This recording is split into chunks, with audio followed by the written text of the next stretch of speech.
October. Monday. Well, it's finally October, and there are only 30 days left until Halloween. Halloween is my favorite holiday, even though Mom says I'm getting too old to go trick-or-treating anymore. Halloween is Dad's favorite holiday, too, but for a different reason. On Halloween night, while all the other parents are handing out candy, Dad is hiding in the bushes with a big trash can full of water. And if any teenagers pass by our driveway, he drenches them. I'm not sure Dad really understands the concept of Halloween, but I'm not going to be the one who spoils his fun. Tonight was the opening night of the Crossland High School haunted house, and I got Mom to agree to take me and Rowley. Rowley showed up at my house wearing his Halloween costume from last year. When I called him earlier, I told him to just wear regular clothes, but of course he didn't listen. I tried not to let it bother me too much, though. I've never been allowed to go to the Crossland haunted house before, and I wasn't going to let Rowley ruin it for me. Roderick has told me all about it, and I've been looking forward to this for about 3 years. Anyway, when we got to the entrance, I started having second thoughts about going in. But Mom seemed like she was in a hurry to get this over with, and she moved us along. Once we were through the gate, it was one scare after another. There were vampires jumping out at you, and people without heads and all sorts of crazy stuff. But the worst part was this area called Chainsaw Alley. There was this big guy in a hockey mask, and he had a real chainsaw. Roderick told me the chainsaw had a rubber blade, but I wasn't taking any chances. I ran. Right when it looked like the chainsaw guy was going to catch us, Mom stepped in and bailed us out. She said, "That's not nice." And he mumbled, "I'm sorry, ma'am." Mom made the chainsaw guy show us where the exit was, and that was the end of our haunted house experience right there. I guess it was a little embarrassing when Mom did that, but I'm willing to let it go this one time. Monday. This video game ban is a whole lot tougher than I thought it would be. But at least I'm not the only one in the family who's in trouble. Roderick's in some hot water with Mom right now, too. Manny got a hold of one of Roderick's heavy metal magazines, and one of the pages had a picture of a woman in a bikini lying across the hood of a car. And then, Manny brought it into daycare for show and tell. Anyway, I don't think Mom was too happy about getting that phone call. I saw the magazine myself, but it honestly wasn't anything to get worked up over. But Mom doesn't allow that kind of stuff in the house. Roderick's punishment was that he had to answer a bunch of questions Mom wrote out for him. Did owning this magazine make you a better person? No. Did it make you more popular at school? No. How do you feel about having owned this type of magazine now? I feel ashamed. Do you have anything you want to say to women for having owned this offensive magazine? I'm sorry, women. Wednesday. I'm still grounded from playing video games, so Manny has been using my system. Mom went out and bought a whole bunch of educational video games, and watching Manny play them is like torture. The good news is that I finally figured out how to get some of my games past Rowley's dad. I just put one of my discs in Manny's Discovering the Alphabet case, and that's all it takes. Thursday. At school today, they announced that student government elections are coming up. To be honest with you, I've never had any interest in student government, but when I started thinking about it, I realized getting elected treasurer could totally change my situation at school.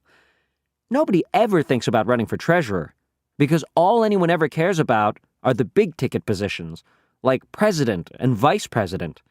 So I figure if I sign up tomorrow, the treasurer job is pretty much mine for the taking. Friday. Today I went and put my name on the list to run for treasurer. Unfortunately, this kid named Marty Porter is running for treasurer too, and he's real brainy at math. So this might not be as easy as I thought. I told Dad that I was running for student government, and he seemed pretty excited. It turns out he ran for student government when he was my age, and he actually won. Dad dug through some old boxes in the basement and found one of his campaign posters. I thought the poster idea was pretty good, so I asked Dad to drive me to the store to get some supplies. I loaded up on poster board and markers, and I spent the rest of the night making all my campaign stuff. So let's just hope these posters work. Monday. I brought my posters into school today, and I have to say, they came out pretty good. One said, "Do you want Marty Porter to be your treasurer?" with a cartoon that showed him carrying a bag of money with a hole in it. "Hey, you're dropping all our money, you fool." Another said, "Remember in second grade how Marty Porter had head lice? Itch, itch. Do you really want him touching your money?" I started hanging my posters up as soon as I got in, but they were only up for about 3 minutes before Vice Principal Roy spotted them. Mr. Roy said you weren't allowed to write fabrications about the other candidates, so I told Mr. Roy that the thing about the head lice was true, and how it practically closed down the whole school when it happened. But he took down all my posters anyway. So today, Marty Porter was going around handing out lollipops to buy himself votes, while my posters were sitting at the bottom of Mr. Roy's trash can. I guess this means my political career is officially over. Sunday. Rowley ended up getting grounded for that whole haunted house mess yesterday. He's not allowed to watch TV for a week, and he's not allowed to have me over at his house during that time. That last part really isn't fair, because that's punishing me, and I didn't even do anything wrong. And now where am I supposed to play my video games? Anyway, I felt kind of bad for Rowley, so tonight I tried to make it up to him. I turned on one of Rowley's favorite TV shows, and I did a play-by-play over the phone so he could kind of experience it that way. I did my best to keep up with what was going on the screen, but to be honest with you, I'm not sure if Rowley was getting the full effect. Tuesday. Well, Rowley's grounding is finally over, and just in time for Halloween, too. I went up to his house to check out his costume, and I have to admit, I'm a little jealous. Rowley's mom got him this night costume that's way cooler than his costume from last year. His night outfit came with a helmet and a shield and a real sword and everything. I've never had a store-bought costume before. I still haven't figured out what I'm going to go as tomorrow night, so I'll probably just throw something together at the last minute.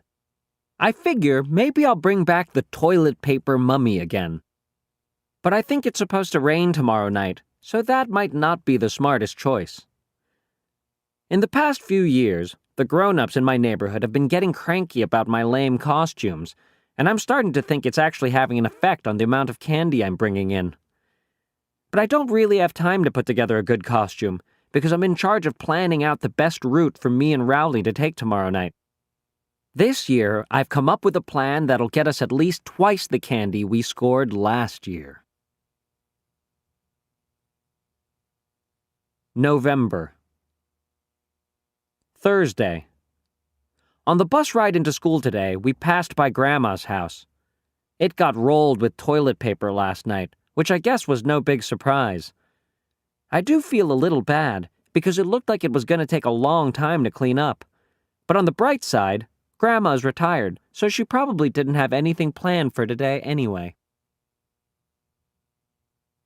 Wednesday. In third period, Mr. Underwood, our phys ed teacher, announced that the boys will be doing a wrestling unit for the next 6 weeks. If there's one thing most boys in my school are into, it's professional wrestling. So Mr. Underwood might as well have set off a bomb. Lunch comes right after phys ed, and the cafeteria was a complete madhouse as we practiced our moves. I don't know what the school is thinking having a wrestling unit. But I decided, if I don't want to get twisted into a pretzel for the next month and a half, I'd better do my homework on this wrestling business. So I rented a couple of video games to learn some moves, and you know what? After a while, I was really starting to get the hang of it, practicing on Rowley. In fact, the other kids in my class had better look out, because if I keep this up, I could be a real threat. Then again, I better make sure I don't get too good. This kid named Preston Mudd got named Athlete of the Month for being the best player in the basketball unit, so they put his picture up in the hallway. It read, P. Mudd, Athlete of the Month. It took people about 5 seconds to realize how P. Mudd sounded when you said it out loud, and after that, it was all over for Preston. The driver slammed on the brakes and he turned his truck around. Me and Rowley started running, but those guys were right on our heels. The only place I could think of that was safe was Grandma's house, so we cut through a couple backyards to get there. Grandma was in bed already, but I knew she keeps a key under the mat on her front porch. Once we got inside, I looked out the window to see if those guys had followed us, and sure enough, they did. I tried to trick them into leaving by shouting, "Well, I guess now that we're safe in our own house, you can't get us." But they wouldn't budge. After a while, we realized the teenagers were going to wait us out, so we decided we were just going to have to spend the night at Grandma's. That's when we started getting cocky, making monkey noises at the teenagers and whatnot. Well, at least I was making monkey noises. Rowley was kind of making owl noises, but I guess it was the same general idea. I called Mom to tell her we were going to crash at Grandma's for the night, but Mom sounded really mad on the phone.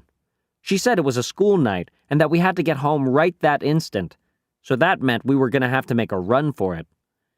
I looked out the window, and this time I didn't see the truck, but I knew those guys were hiding somewhere and were just trying to draw us out. So we snuck out the back door, hopped over Grandma's fence, and ran all the way to Snake Road. I figured our chances were better there because there aren't any streetlights. Snake Road is scary enough on its own without having a truckload of teenagers hunting you down.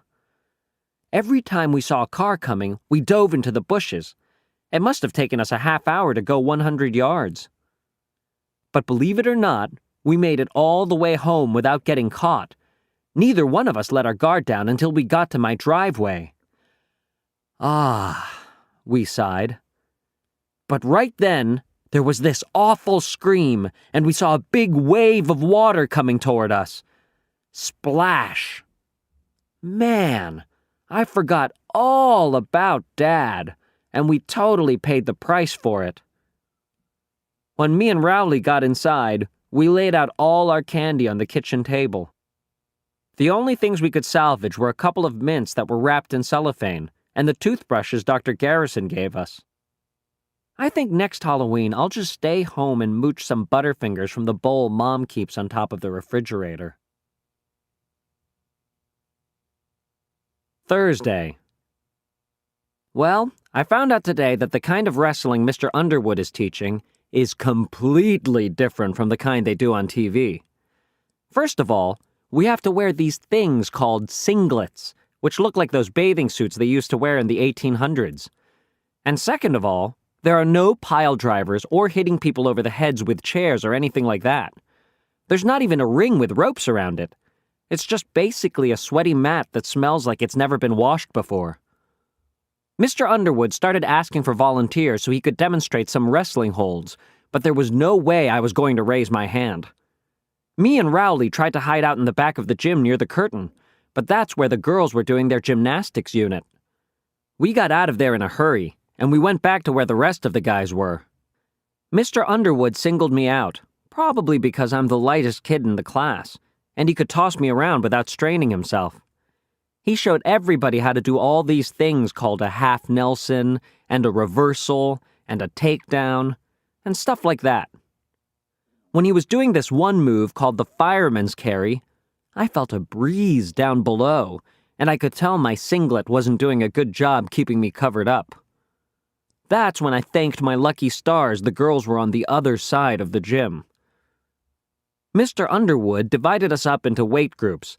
I was pretty happy about that at first, because it meant I wasn't going to have to wrestle kids like Benny Wells, who can bench press 250 pounds. But then I found out who I did have to wrestle, and I would have traded for Benny Wells in a heartbeat. I got Fregley. Fregley was the only kid light enough to be in my weight class, and apparently, Fregley was paying attention when Mr. Underwood was giving instructions, because he pinned me every which way you could imagine. I spent my 7th period getting way more familiar with Fregley than I ever wanted to be. Tuesday. This wrestling unit has totally turned our school upside down. Now kids are wrestling in the hallways, in the classrooms, you name it. But the 15 minutes after lunch where they let us outside is the worst. You can't walk 5 feet without tripping over a couple of kids going at it. I just try to keep my distance. And mark my words, one of these fools is going to roll right onto the cheese and start the cheese touch all over again. My other big problem is that I have to wrestle Fregley every single day. But this morning I realized something. If I can move out of Fregley's weight class, I won't have to wrestle him anymore. So today, I stuffed my clothes with a bunch of socks and shirts to get myself into the next weight class. But I was still too light to move up. I realized I was going to have to gain weight for real. At first, I thought I should start loading up on junk food, but then I had a much better idea. I decided to gain my weight in muscle, not fat. I've never been all that interested in getting in shape before, but this wrestling unit has made me rethink things. I figure if I bulk up now, it could actually come in handy down the road. The football unit is coming in the spring, and they split the teams up into shirts and skins, and I always get put on skins. I think they do that to make all the out-of-shape kids feel ashamed of themselves. If I can pack on some muscle now, it'll be a whole different story next April. Tonight, after dinner, I got Mom and Dad together and told them my plan. I told them I was going to need some serious exercise equipment and some weight gain powder, too. I showed them some muscle magazines I got at the store so they could see how ripped I was going to be. Mom didn't really say anything at first, but Dad was pretty enthusiastic. I think he was just glad I had a change of heart from how I used to be when I was a kid, when I thought muscles were gross. But Mom said if I wanted a weight set, I was going to have to prove that I could stick with an exercise regimen. She said I could do that by doing sit-ups and jumping jacks for 2 weeks. I had to explain that the only way to get totally bulked up is to get the kind of high-tech machines they have at the gym, but Mom didn't want to hear it. Then Dad said if I wanted a bench press, I should keep my fingers crossed for Christmas. But Christmas is a month and a half away, and if I get pinned by Fregley one more time, I'm going to have a nervous breakdown. So it looks like Mom and Dad aren't going to be any help, and that means I'm going to have to take matters into my own hands, as usual. Halloween. About an hour before we were supposed to start trick-or-treating, I still didn't have a costume. At that point, I was seriously thinking about going as a cowboy for the 2nd year in a row. But then Mom knocked at my door and handed me a pirate costume, with an eye patch and a hook and everything. Rowley showed up around 6:30 wearing his night costume, but it didn't look anything like it looked yesterday. Rowley's mom made all these safety improvements to it, and you couldn't even tell what he was supposed to be anymore. She cut out a big hole in the front of the helmet so he could see better, and covered him up in all this reflective tape. She made him wear his winter coat underneath everything, and she replaced his sword with a glow stick. I grabbed my pillowcase, and me and Rowley started to head out, but Mom stopped us before we could get out the door. She said, "I want you to take Manny with you." Man, I should have known there was a catch when Mom gave me that costume. I told Mom there was no way we were taking Manny with us, because we were going to hit 152 houses in 3 hours. And plus, we were going to be on Snake Road, which is way too dangerous for a little kid like Manny. I should never have mentioned that last part, because the next thing I knew, Mom was telling Dad he had to go with us to make sure we didn't step foot outside our neighborhood. Dad tried to squirm out of it, but once Mom makes up her mind, there's no way you can change it. Before we even got out of our own driveway, we ran into our neighbor, Mr. Mitchell, and his kid, Jeremy, so of course they tagged along with us. Manny and Jeremy wouldn't trick-or-treat at any houses with spooky decorations on them, so that ruled out pretty much every house on our block. Dad and Mr. Mitchell started talking about football or something, and every time one of them wanted to make a point, they'd stop walking. So we were hitting only about one house every 20 minutes. After a couple of hours, Dad and Mr. Mitchell took the little kids home. I was glad, because that meant me and Rowley could take off. My pillowcase was almost empty, so I wanted to make up as much time as possible. A little while later, Rowley told me he needed a potty break. I made him hold off for another 45 minutes, but by the time we got to my grandma's house, it was pretty clear that if I didn't let Rowley use the bathroom, it was going to get messy. So I told Rowley if he wasn't back outside in 1 minute, I was going to start helping myself to his candy. After that, we headed back out on the road. But it was already 10:30, and I guess that's when most grown-ups decide Halloween is over. You can kind of tell, because that's when they start coming to the door in their pajamas and giving you the evil eye. We decided to head home. We made up a lot of time after Dad and Manny left, so I was pretty satisfied with how much candy we took in. When we were halfway home, this pickup truck came roaring down the street with a bunch of high school kids in it. The kid in the back was holding a fire extinguisher, and when the truck passed by us, he opened fire. I have to give Rowley credit, because he blocked about 95% of the water with his shield, and if he hadn't done that, all our candy would have gotten soaked. When the truck drove away, I yelled out something that I regretted about 2 seconds later. It was, "We're calling the cops!" Thursday. Tonight, Mom came up to my room, and she had a flyer in her hand. As soon as I saw it, I knew exactly what it was. It was an announcement that the school is having tryouts for a winter play. Man, I should have thrown that thing out when I saw it on the kitchen table. I begged her not to make me sign up. Those school plays are always musicals, and the last thing I need is to have to sing a solo in front of the whole school. But all my begging seemed to do was make Mom more sure I should do it. Mom said the only way I was going to be well-rounded was by trying different things. Dad came in my room to see what was going on. I told Dad that Mom was making me sign up for the school play, and that if I had to start going to play practices, it would totally mess up my weightlifting schedule. I knew that would make Dad take my side. Dad and Mom argued for a few minutes, but Dad was no match for Mom. So that means, tomorrow, I've got to audition for the school play. Saturday.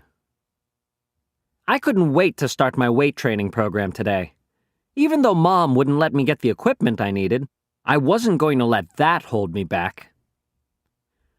So I went into the fridge and emptied out the milk and orange juice and filled the jugs with sand.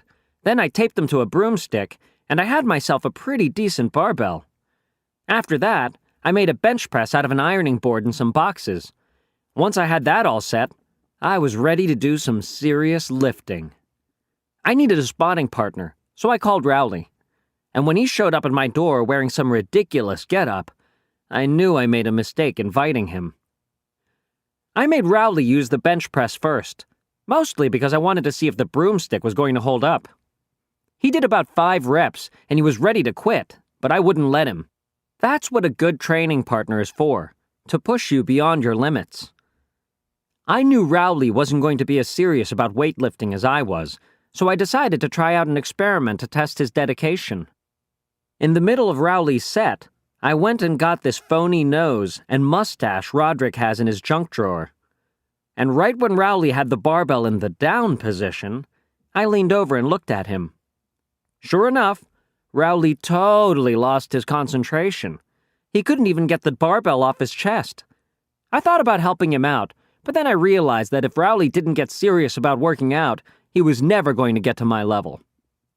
He gasped and sputtered, and I eventually had to rescue him because he started biting the milk jug to let the sand leak out. After Rowley got off the bench press, it was time for my set. But Rowley said he didn't feel like working out anymore, and he went home. You know, I figured he'd pull something like that. But I guess you can't expect everyone to have the same kind of dedication as you.